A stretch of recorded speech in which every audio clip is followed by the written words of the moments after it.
നമസ്കാരം. പ്രവാസി മലയാളി പ്ലസിലേക്ക് പ്രവാസികൾക്ക് സ്വാഗതം. പ്രവാസികൾ അറിഞ്ഞിരിക്കേണ്ട വളരെ പ്രധാനപ്പെട്ട ഒന്ന് രണ്ട് കാര്യങ്ങളുണ്ട്. അറിഞ്ഞിരിക്കണം, കാരണം അവിടെ ജീവിക്കുന്നിടത്തോളം കാലം ഇത് അറിയാതെ പോകരുത് എന്നുള്ളൊരു തരത്തിലേക്ക് കാര്യങ്ങൾ നീങ്ങുന്നു. ഇതെല്ലാം വളരെ പ്രധാനപ്പെട്ട കാര്യങ്ങളിലേക്ക് നമുക്ക് കടക്കാം.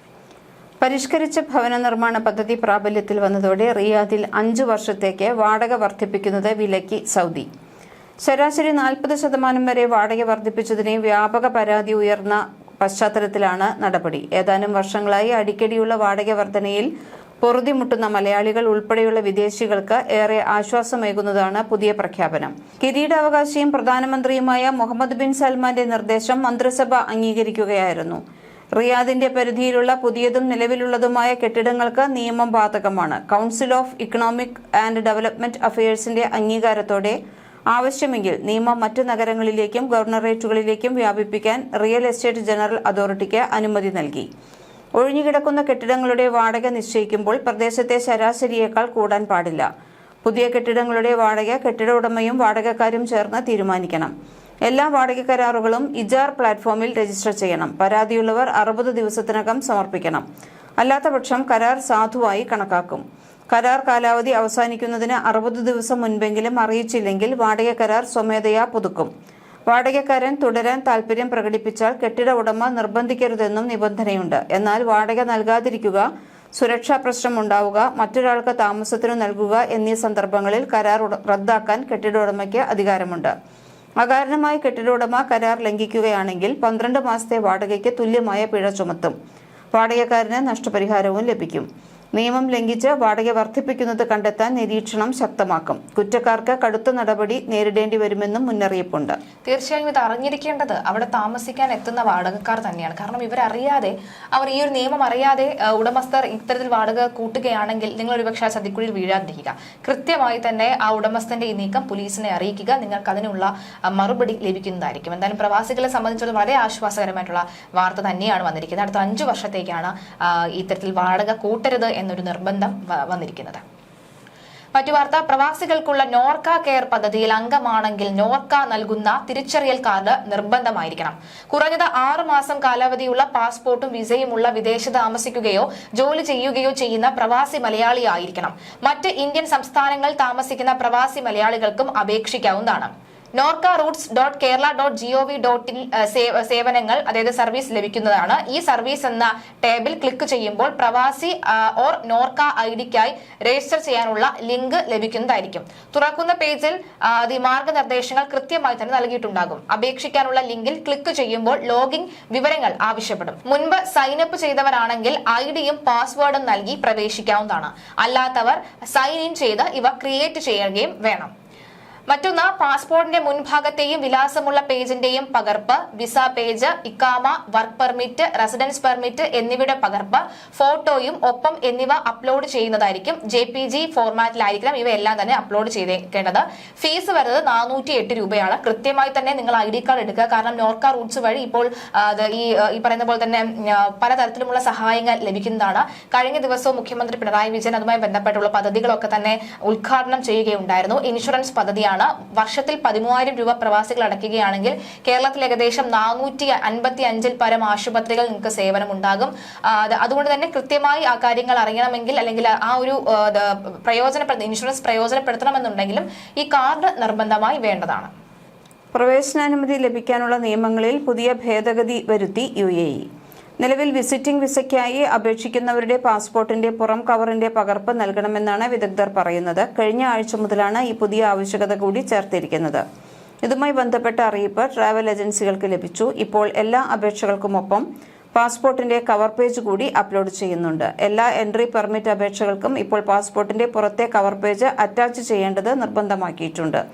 ഇതോടെ UAEയിലേക്കുള്ള എൻട്രി പെർമിറ്റിന് അപേക്ഷിക്കുന്നവർക്ക് പാസ്പോർട്ട് വലിപ്പത്തിലുള്ള ഫോട്ടോ, ഹോട്ടൽ ബുക്കിംഗ് സ്ഥിരീകരണത്തിന്റെ രേഖകൾ, പാസ്പോർട്ട് കവർ പേജിന്റെ പകർപ്പ് എന്നിവയാണ് സമർപ്പിക്കേണ്ടത്. ഇതേക്കുറിച്ച് അറിയിപ്പ് നൽകുന്ന ഇമെയിൽ സന്ദേശം ട്രാവൽ ഏജൻസികൾക്ക് ലഭിച്ചിട്ടുണ്ട്. എന്തുകൊണ്ടാണ് ഈ പുതിയ ഭേദഗതി വരുത്തിയിരിക്കുന്നത് എന്നതിനെക്കുറിച്ച് വ്യക്തമല്ല. അപേക്ഷകർ തെറ്റായ പൗരത്വം നൽകുന്നതാകാം ഒരുപക്ഷെ ഇങ്ങനൊരു നിയമം കൊണ്ടുവരാൻ കാരണമായിട്ടുള്ളതെന്നാണ് നിഗമനം. മാത്രമല്ല, ചില പാസ്പോർട്ടുകളിൽ രാജ്യത്തിന്റെ പേര് വളരെ ചെറിയ അക്ഷരത്തിൽ എഴുതിയിരിക്കുന്നതിനാൽ ഏതു രാജ്യമാണെന്ന് മനസ്സിലാക്കാൻ ബുദ്ധിമുട്ടാണ്.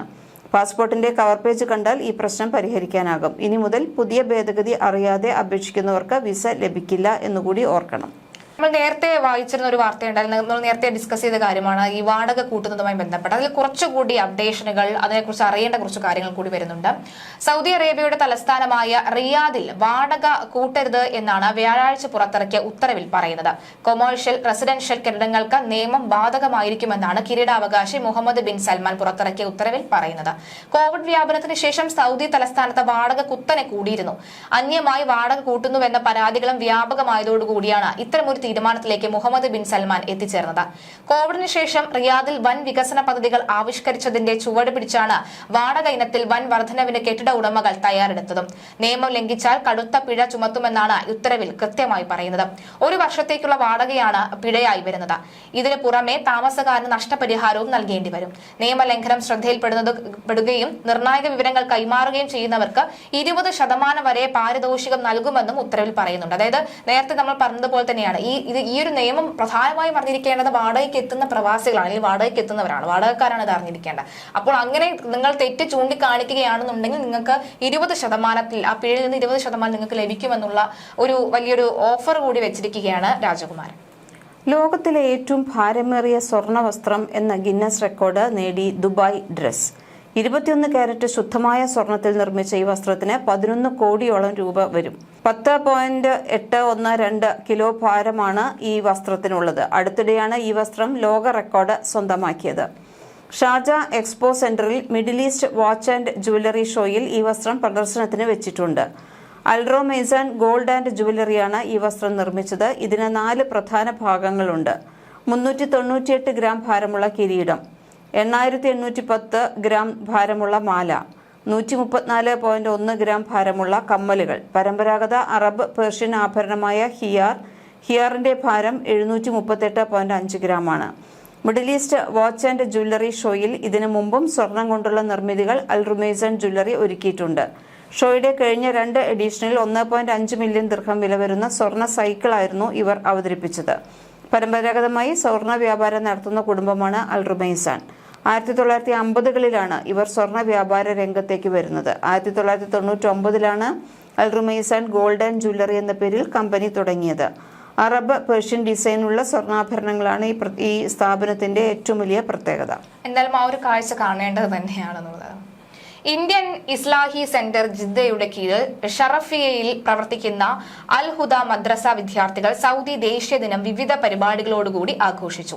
സൗദി ദേശീയ ഗാനാലാപനത്തോടെയാണ് പരിപാടി ആരംഭിച്ചത്. വിദ്യാർത്ഥികളെ അറിവിനെയും ചരിത്രബോധത്തെയും അളക്കുവാൻ സൗദി ചരിത്രത്തെ ആസ്പദമാക്കി ക്വിസ് മത്സരവും പരിപാടിയും ഒക്കെ തന്നെ നടന്നിരുന്നു. സൗദി അറേബ്യയുടെ പാരമ്പര്യ വേഷമണിഞ്ഞാണ് വിദ്യാർത്ഥികൾ വേദിയിലെത്തിയത്. വിദ്യാർത്ഥികൾ അവതരിപ്പിച്ച വൈവിധ്യമാർന്ന കലാപരിപാടികൾ നാടിന്റെ സമ്പന്നമായ പൈതൃകവും കലാസമ്പത്തും പ്രതിഫലിച്ചിരുന്നു. പരിപാടിയുടെ അവസാനത്തിൽ മധുര വിതരണം നൽകിക്കൊണ്ടാണ് മാനേജ്മെന്റും അധ്യാപകരും ആഘോഷത്തിൽ പങ്കാളികളായത്. തീർച്ചയായിട്ടും ഇത്തരത്തിൽ ആഘോഷ പരിപാടികൾ നടന്നിട്ടുണ്ടായിരുന്നു. കഴിഞ്ഞ ദിവസങ്ങളൊക്കെ അവധിയുമായിരുന്നു. പ്രവാസികൾ അടക്കമുള്ളവർ സൗദിയിലെ ദേശീയ ദിനത്തിൽ പങ്കാളികളായി എന്ന് പറയുന്നത് നമുക്ക് അഭിമാനം തന്നെയാണ്. ഇന്ന് നമ്മൾ ചർച്ച ചെയ്തതെല്ലാം തന്നെ പ്രവാസികൾ അറിഞ്ഞിരിക്കേണ്ട വളരെ പ്രധാനപ്പെട്ട വാർത്തകൾ തന്നെയാണ്. അറിയുക. കൂടുതൽ അപ്ഡേഷനുകൾ ആവശ്യമാണെങ്കിൽ താഴെ കമന്റ് ചെയ്താൽ മതി. മറ്റു വിവരങ്ങളുമായി നമുക്ക് അടുത്ത ദിവസം കാണാം. നമസ്കാരം.